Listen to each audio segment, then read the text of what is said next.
Welcome back to Wine and Wine. I'm Samoy, that's Russell Cutting, and we are on to the multicolored, aka the gold cards, in this Crimson Vow that we have going on right now. Almost all the way through. Russell, how are you feeling? Feeling fine, feeling dandy, looking forward to discussing cards of many colors and of many personalities. There we go. All right, good to hear. All right, so we start off as always with our honorary mentions, and we have three interesting cards that may or may not get played. I suspect that the most interesting of them won't, but why don't we start with Grolnok, the Omnivore, Frog Daddy, right here. That's what we're here for in terms of just playing Magic. Who doesn't love frogs? The And Gitrog monster's cousin. exactly, and this one's the nice one. You know, it's not a monster; it's just omnivorous.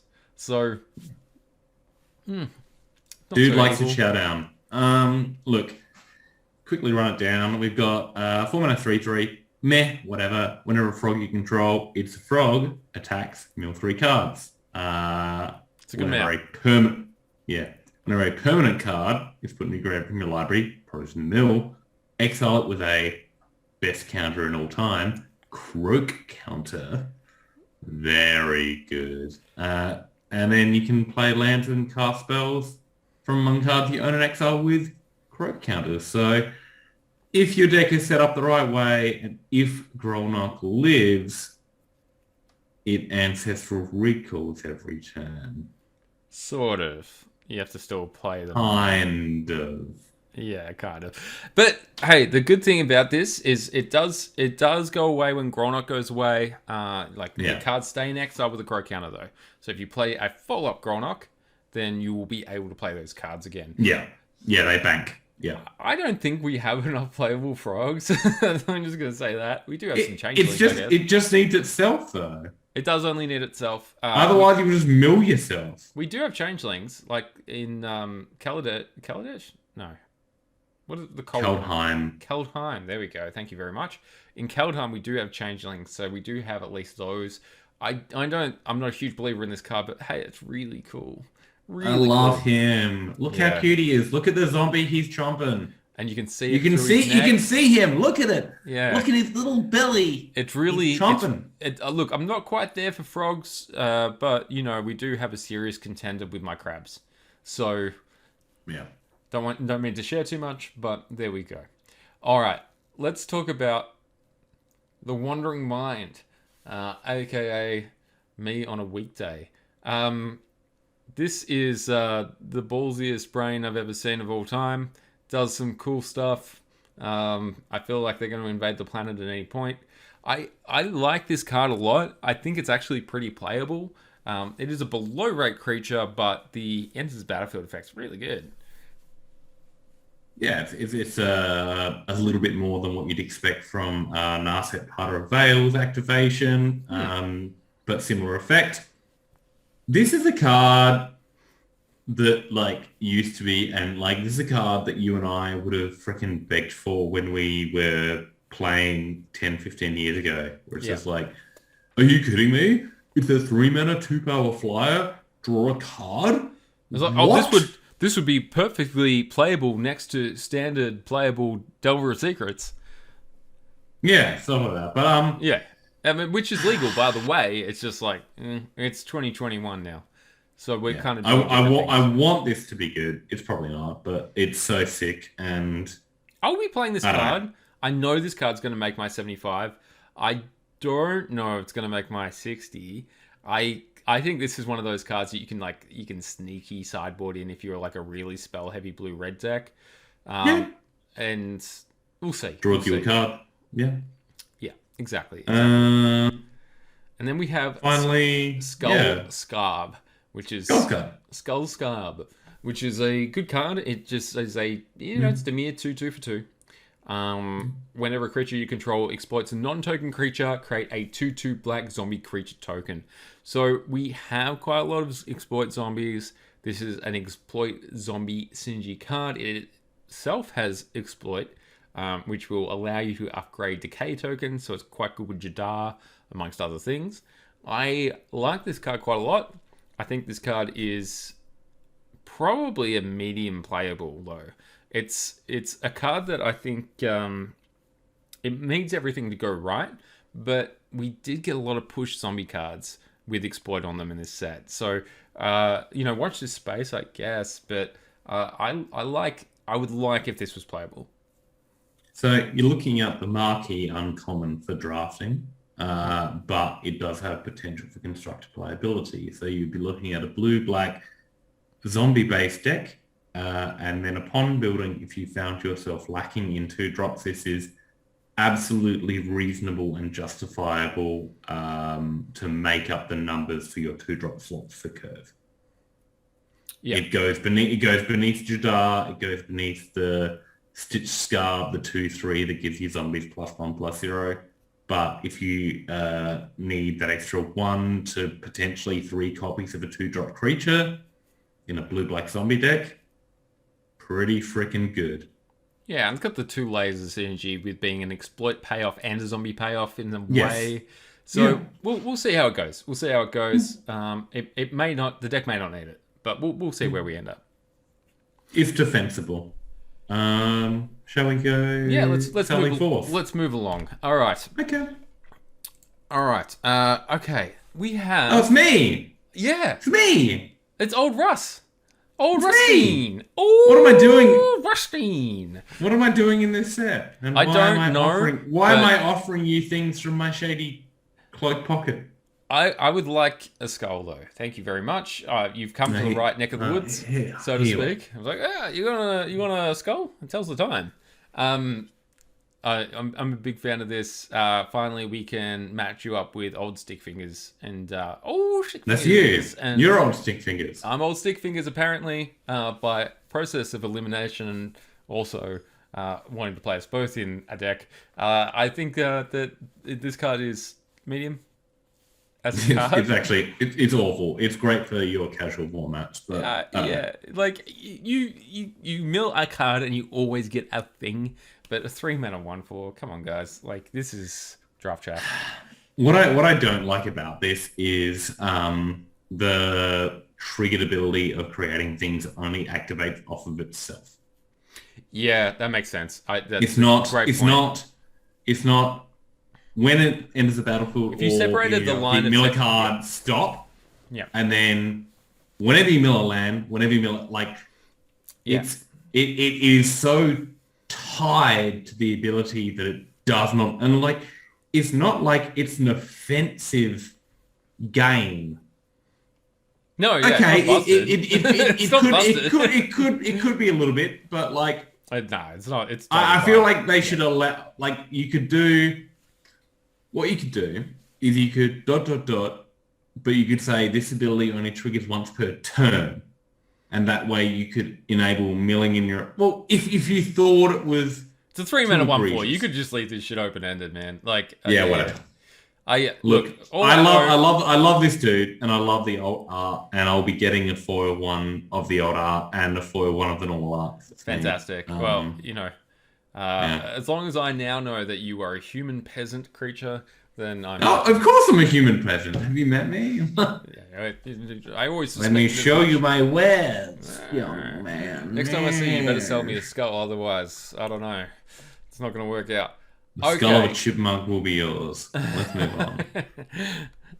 All right. Let's get on to a card which is also a 3-mana 1/4, which is Runo. It's all you, man. Strong Cleric. Thank you very much. All right, so we have a Vampire Cleric right on our hands. This is one of the reasons I was talking about the Kraken earlier, all the way back when we were talking about blue. Stromkirk, done well with the theme these times.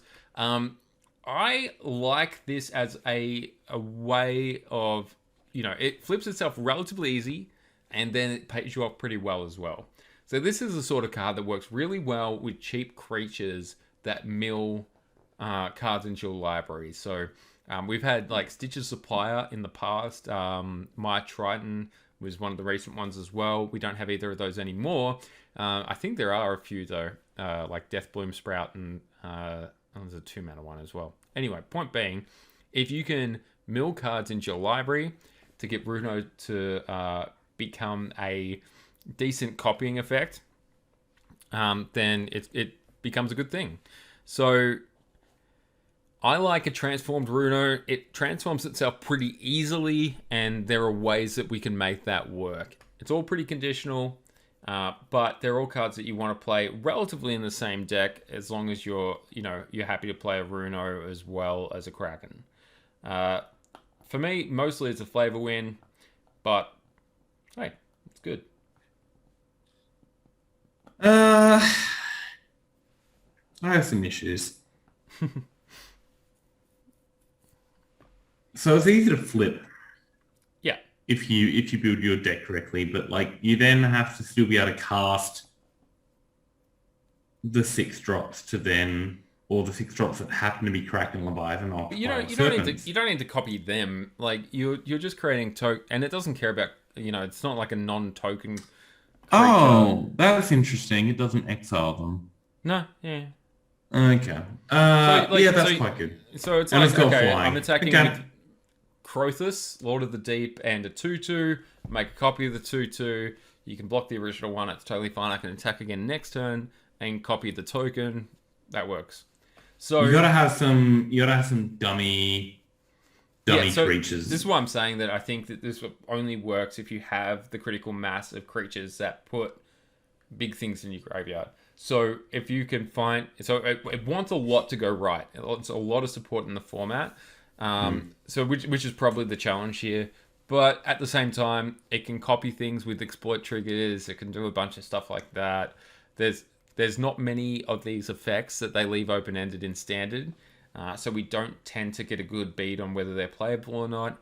I think the major restriction here is whether or not there's enough creatures that mill cards into your graveyard. But should that be the case, I'm here for this.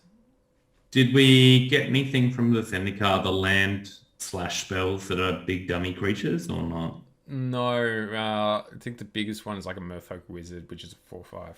So that doesn't really work. But no. I think it encourages good deck building, so I'm all for it. If somebody can break this for me, I will buy them a bit. It's certainly a theme deck card, and it's going to be fun. I'd like to see someone make it work, even if it's not tier 1 or tier 2. If not, it's an insanely good EDH card, because I know that my brother's partner has a Kraken, Leviathan, Octopus Serpent EDH deck. So, always a cool theme. Yeah. All right, cool. Moving on. Alchemist Gambit. Oh, great. Yeah. So, Russell, what do you reckon? Is it? I thought we were over Elrond's Epiphany.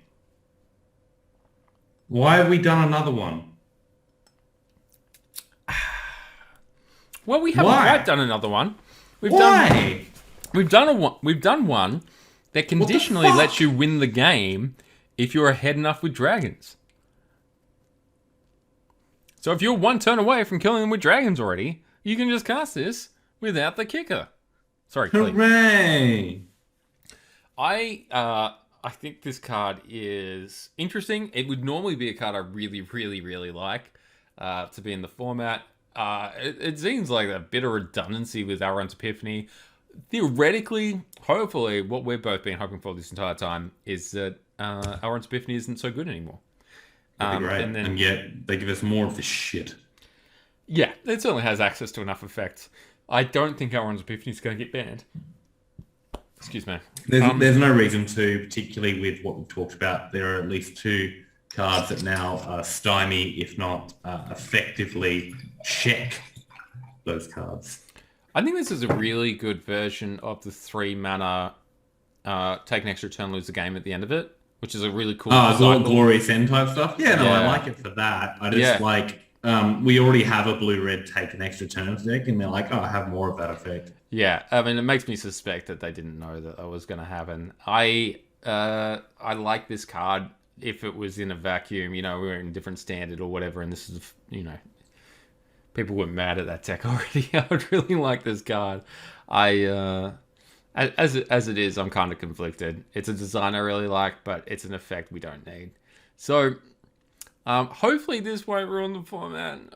I don't think it will. It may actually not be playable now because we have Elrond's Epiphany.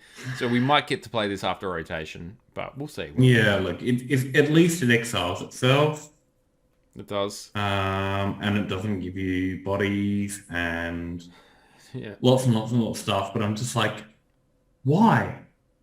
Why have we not freaking learnt time walk effects in current standard are bad? Well, They're bad. bad. They were too good. They're so fucking bad. I mean, like, bad for the format. They're obviously extremely powerful. I still contend that Nexus of Fate was very good for that format.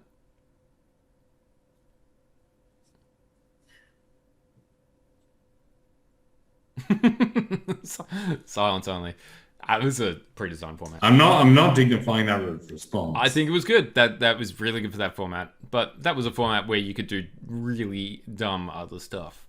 In this format where you can't do anything good ever except for do this, then it's going to suck. But hey, we've been theorizing the end of that, so fingers crossed we're going to stay here and wait for that to happen. All right, here's another cleave card, which is probably a little bit, I would say, a bit more balanced, a little bit more interesting. This is the one that they put up first as kind of the example, or potentially the marquee card of the mechanic. So yeah, we did put all the cleave cards multicolored because, we put all the multicolored ones as multicolored because, the ones typically you typically want to be casting them for their cleave costs. This looks a lot like Traverse the Ulvenwald. That's my thought. Which was playable even as far back as Modern. I don't believe this is playable as far back as Modern. I think this is very much a standard orientated card. But of like shit templating aside, I think this is quite a good tool because it both halves are very good at what they do in those parts of the game. If this is a second land drop in your one land hand, and later on the game it finds your silver bullet. It's nice. Yeah, it also allows you to play 23 lands in a deck that's still trying to cast things like Blood on the Snow. Like, this card by itself makes me think that Blood on the Snow can be a green-black deck. Because we already have other cards for it, like Binding of the Old Gods and all the rest. I think that I think that this is probably a really cool card to be legal, and it's not efficient on the cleave side. Traverse the Ulvenwald is both better and worse than this card. This card is reliable. Traverse is very dependent on how the game turns out. I don't know if anyone remembers back then, but when Traverse the Ulvenwald was getting played in Standard, it was only after enough other cards got released that you could actually have it be live all the time. This card we know is just going to get played. It's just going to be playable. The cleave is such a huge upside. Every time we've had one of these go get a basic lay of the land sort of cards get printed and be played, they've had a small upside. Attune with Ether got banned because it gave you 2 energy. Apparently that was enough. And that was a whole different fish. I think it was a very weird format. I don't think that's like even necessarily comparable. And the other time was Traverse. So I like this card quite a lot. I think it allows you to play a deck which isn't blue and have a lot of card control. And also have some affordances in your deck building. And I'm a big fan of that. It's also very much not a blue-red card. I like this one a lot. This one's good. Shit templating aside. I don't like the fact that it's a rare, but that's actually I agree with you. This could have been an uncommon.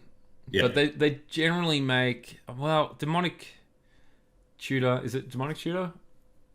No. Whatever. The 4-mana one?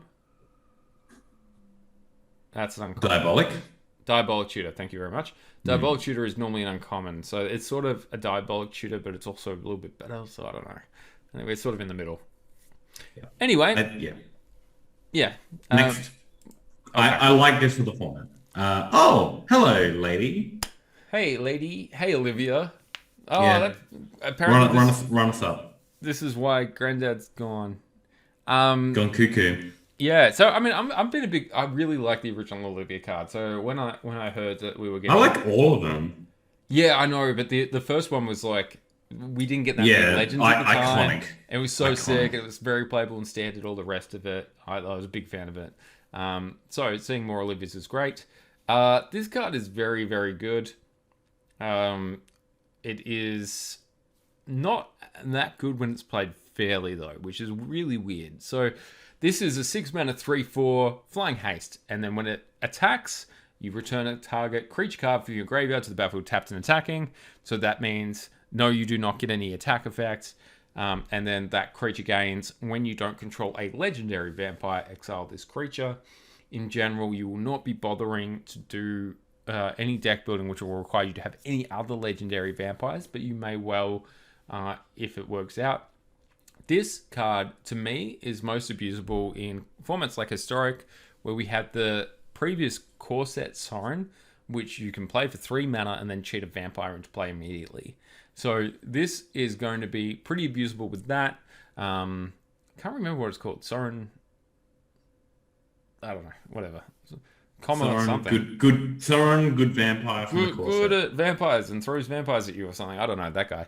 And in addition to that, in Standard, this card has certain implications. First of all, Flying Haste is necessary for it to be a 6-drop, but much like Titans, when they're legal, you need the effect to be really splashy. This effect is really splashy. This is a really strong effect.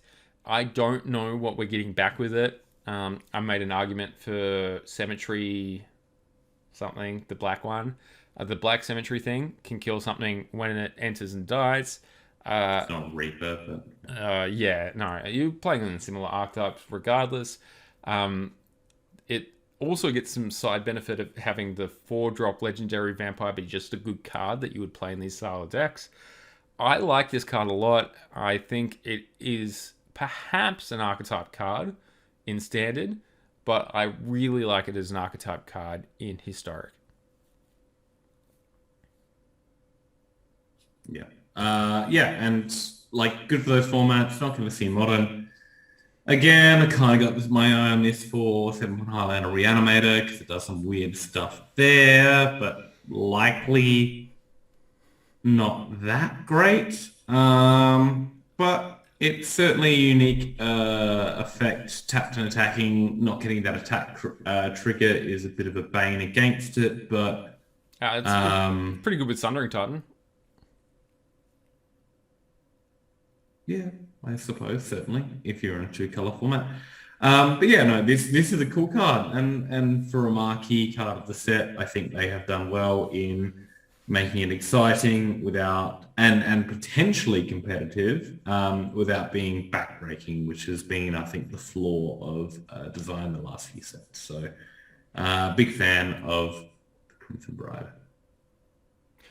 Cool. That's it for us for Multicolored. So we will catch you guys again in the last little bit that we have, which is colorless and lands.